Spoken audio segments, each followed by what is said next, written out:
दोस्तों वंदे मातरम। अक्सर ये क्वेश्चन बहुत बार आता है मेरे पास कि क्या कोई ऐसा कोई मेथड है जिसके द्वारा अगर किसी जातक की सर्जरी होनी हो तो उसे स्वयं हम देख सकें। ये ऐसा ही मेथड मैं आज आप लोगों को देने वाला हूँ। आप खुद चेक कर सकते हैं किसी भी ऐप में जाकर कि सर्जरी का कौन सा मुहूर्त होना चाहिए। देखिए, जब भी आप कोई समय की कुंडली बनाएंगे, जैसे कि मैंने एक कुंडली बना दी। आज 25 अप्रैल है। हो सकता है ये वीडियो आपको कुछ दिनों बाद मिले। दिन के अभी 1:20 हो रहे हैं और इस समय जो लगन राइज हो रहा है वो है वृश्चिक, स्कॉर्पियो एसेंडेंट। और ये कब तक चलेगा? लमसम ये टाइम होगा 12:30 से 2:30 बजे के बीच में। ऑलमोस्ट जब भी लगन कोई होता है तो उसकी अवधि 1 घंटा 45 मिनट से 2 घंटे 10 या 20 मिनट के मध्य होती है, अराउंड 2 आवर्स। और हर एक दिन आप चूज़ कर सकते हैं सर्जरी के लिए। देखिए, अगर पूरा कंप्लीट मुहूर्त निकालने जाएंगे तब तो हो सकता है कि 2 महीने में भी मुहूर्त ना निकले, लेकिन तब तक तो जातक जो कि पीड़ित है, किसी रोग से रोगग्रस्त है, और अगर सर्जरी होनी है वो तो समय निकल जाएगा, पीड़ा ज़्यादा बढ़ जाएगी। तो ये वही फंडा है कि आज आप इस फंडामेंटल से आप किसी भी दिन आप सर्जरी करवा सकते हैं। और अक्सर आपने देखा होगा कि जब भी किसी की सर्जरी होनी होती है, ये सर्जरी का समय वो भी है जब किसी का कोई सीजरिन चाइल्ड वगैरह की भी सर्जरी की बात हो रही है यहाँ पर। और सीजरिन मीन्स कि जब बच्चे का जन्म होता है, C section, I am talking about that. या मान लीजिए किसी का कोई लेग का ऑपरेशन होना है, नी रिप्लेसमेंट होना है, हार्ट का ऑपरेशन, किसी भी तरह का ऑपरेशन, ब्रेन का, या मान लीजिए कोई छोटा मोटा आपका चीरा लगना है जिसमें समय लगना है, तो उसके लिए समय का चुनाव कैसे करें? एक ऐसा समय जिस समय में जो सर्जरी की गई हो उसकी हीलिंग ज़्यादा जल्दी हो जाए, समय ज़्यादा ना लगे हीलिंग में। इसके लिए एक आप ऐसे लगन का चुनाव करेंगे जब प्रकृति द्वारा जो निर्धारित किया गया जो लगन है उसमें भाव बल ज़्यादा होगा। इसलिए इसके लिए सर्वाष्टक कुंडली का विचार करना बहुत ज़रूरी है। सर्वाष्टक कुंडली बनाइए आप अपने किसी भी मोबाइल में, बहुत सारे ऐप्स होते हैं, आप 2-2 घंटे बाद टाइम बढ़ाते जाइए। फंडामेंटल ये है कि जब आपको वो समय का चुनाव करना है, उस समय का चुनाव करना है जिस समय लगन कुंडली में पीछे के लगन से सर्वाष्टक के जो पॉइंट्स हैं वो ज़्यादा होने चाहिए और कम से कम 28 होने चाहिए। जैसे कि वृश्चिक लगन ले लेते हैं हम लोग, मान लेते हैं कि क्या वृश्चिक लगन में क्या इस समय में ये जो सर्जरी का टाइम है ये क्या उपयुक्त है? अब इसमें अगर आप कहें कि आप चंद्रमा भी देखेंगे, चौथा, 8वां, 12वां, दोस्तों वो फंडामेंटल छोड़ दीजिए, समय नहीं होता है अक्सर सर्जरी के लिए, तो इसी टेक्निक के ऊपर आप जा सकते हैं। अब देखिए 27 पॉइंट है, कम से कम 28 होने चाहिए। एवरेज 28 होते हैं सर्वाष्टक में, नहीं है तो चलिए आप 27 तक भी आप मैनेज कर सकते हैं। और 28 के बाद जितने ज़्यादा होंगे उतनी ही ज़्यादा हीलिंग फास्ट होगी।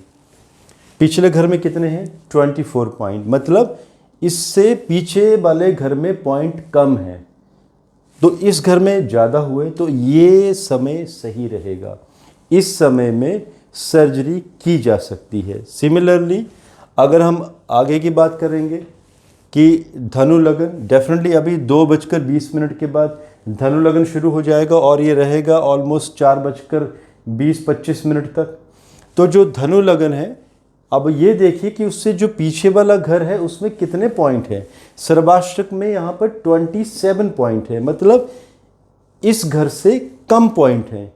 और जिस लगन का विचार हो रहा है उस लगन में ज़्यादा पॉइंट है, मतलब 30 पॉइंट।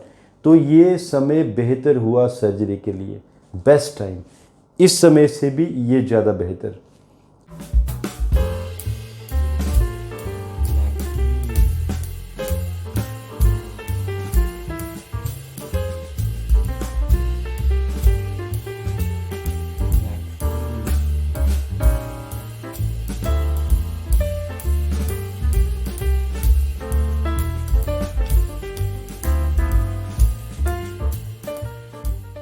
अब आगे चलते हैं। 29 पॉइंट, इस समय को नहीं ले सकते आप। बेशक यहाँ पर 29 पॉइंट है, लेकिन इस घर से जो पीछे वाला घर है उसमें पॉइंट ज़्यादा हैं, तो यही तो है वो मुहूर्त। अब सिमिलरली जैसे मैंने कहा था कि इस समय को आप ले सकते हैं, बेशक 27 पॉइंट है, लेकिन इससे जो पीछे वाला घर है उसमें पॉइंट कम है, तो आपको जो आगे वाला घर है, लगन है, उसमें पॉइंट ज़्यादा होने चाहिए, वो मुहूर्त को कंसीडर करना है। तो देखिए अभी यहाँ 30 पॉइंट है, ये मुहूर्त हुआ 30 से 29 हुए, मकर लगन में सर्जरी का सही समय नहीं होगा। इसी तरह से आगे चलते हैं, पॉइंट घटते जा रहे हैं। 28 नहीं, 25 और कम हो गए, ये भी नहीं बना। अब ये 32 पॉइंट बन गए, मेष लगन बना। ये ऑलमोस्ट समय बनेगा, रात का समय बनेगा 12:30 बजे के आसपास, क्योंकि यहाँ 25 पॉइंट है, कम पॉइंट है। इसके आगे वाले लगन में ज़्यादा पॉइंट है, मेष लगन में। तो मेष लगन में 32 पॉइंट होने का मतलब है कि ये एक सही सर्जरी का मुहूर्त बना। इसी तरह से आगे चेक कर लेते हैं। 28 पॉइंट, इस घर से आगे के पॉइंट कम है, नहीं बना, बेशक 28 पॉइंट है। 28 से अभी आगे देखिए 32 पॉइंट, तो ये मिथुन लगन भी दिस इज़ ओके, क्योंकि इससे ज़्यादा पॉइंट है इसमें।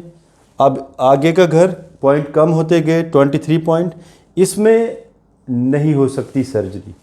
लेकिन इससे आगे 26 पॉइंट, मान लीजिए कोई समय है ही नहीं और डॉक्टर कहता है कि हमें ये इसी के आसपास समय चूज़ करना है, कोई मेजर एक्सीडेंट हुआ है, एक्सीडेंट के लिए थोड़ी नहीं कोई रुकेगा, उसमें प्रोसीजर होता है। और कई बार तो ज़रूरी नहीं दोस्तों कि ये मुहूर्त फॉलो हो ही सके कोई मेजर एक्सीडेंट में, लेकिन अगर समय है, अगर पॉसिबिलिटी है, आधा 1 घंटा का कोई लगन कस पाता है, टूटता है, तो कोशिश कीजिए कि इस लगन की बजाय इस लगन को चूज़ किया जाए, बेशक 26 पॉइंट ही क्यों ना हो, क्योंकि इसके पॉइंट इससे ज़्यादा हैं।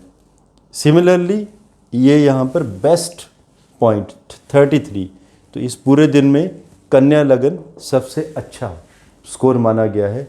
तो कन्या लगन में जो भी सर्जरी होगी वो हीलिंग बहुत फास्ट होगी। तो ये एक सिंपल फंडा मैंने आप लोगों को बता दिया है, बहुत ही सिंपल सिद्धांत है। तो अगर कोई सर्जरी है आपके किसी नोन की, रिश्तेदार की, ज़रूरी नहीं कि आप ज्योतिषी से समय लें ही, क्योंकि ज्योतिषी तो पूरा फंडामेंटल से पूरा मुहूर्त देखेंगे, चेक करेंगे, बताएंगे। अक्सर मेरे पास भी जब ऐसा होता है तो दोस्तों मैं भी फिर मुहूर्त पूरा ही बताता हूँ। लेकिन ये फंडामेंटल वो है जो क्विक सर्जरी, जो कि रुक नहीं सकती, करनी ही करनी है, उसके लिए ये सही है। और अगर समय है कि कोई हार्ट का या ब्रेन का ऑपरेशन होना है तो बेहतर है कि आप प्रॉपर तरीके से समय लीजिए, लेकिन उसके लिए डॉक्टर्स भी आपको वो समय देने के लिए तैयार होने चाहिए। तो क्विक मुहूर्त ये है, इसे हमेशा कंसिडर कीजिए। आज के लिए इजाज़त, धन्यवाद। भारत माता की जय।